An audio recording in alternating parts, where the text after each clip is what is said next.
මම කෑම දවල් කෑම වෙලා කන්නේ කළුබෝවිල හොස්පිටල් එක ළඟින්. ඉතින් තමයි කෑමක් ගත්තේ. මේකේ තියෙනවා බිත්තර තියෙනවා, පරිප්පු තියෙනවා, කංකුන් තියෙනවා, කැරට් බෝංචි මාළුවක් කර මොනවා හරි තියෙනවා. අය ගෝවා තියෙනවා. ඔන්න ඔය ටික තියෙනවා. ඉතින් සුපිරි ගාන උනේ මට මේකට 250යි. බිත්තර නිකන් මොනවා හරි කරලා තියෙනවා නිකන් තෙල් දාලා වගේ.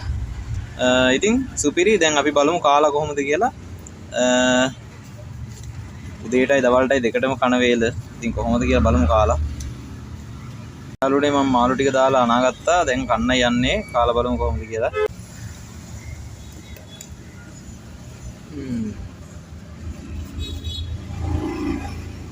සුපිරි. මං හිතන්නේ මෙතන හොස්පිටල් එක ළඟ ඉඳලා වැඩි තෙල් පාවිච්චි කරලා නැහැ. එතකොට මම හිතන්නේ හොස්පිටල් එකේ ආයත සෙට් වෙන විදිහට කෑම එක හදලා තියෙනවා.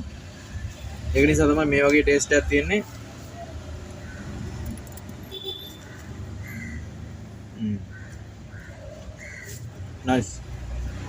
නයිස් කියන්නේ මේ කනකොට නිකන් මේක නිකන් ඔරිජිනල් ගතියක් දැනෙනවා. ඒ කියන්නේ එළවලු රහ වෙනම එනවා. එතකොට මේ වගේ රහ මේ හැම එළවලුවකම රහ ඒ විදිහට එනවා. ඒ කියන්නේ නිකන් රසකාරක අඩුවෙන්ම පාවිච්චි කරලා කියලා තේරෙනවා කනකොට.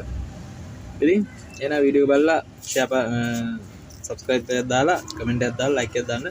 බීල් එන්න.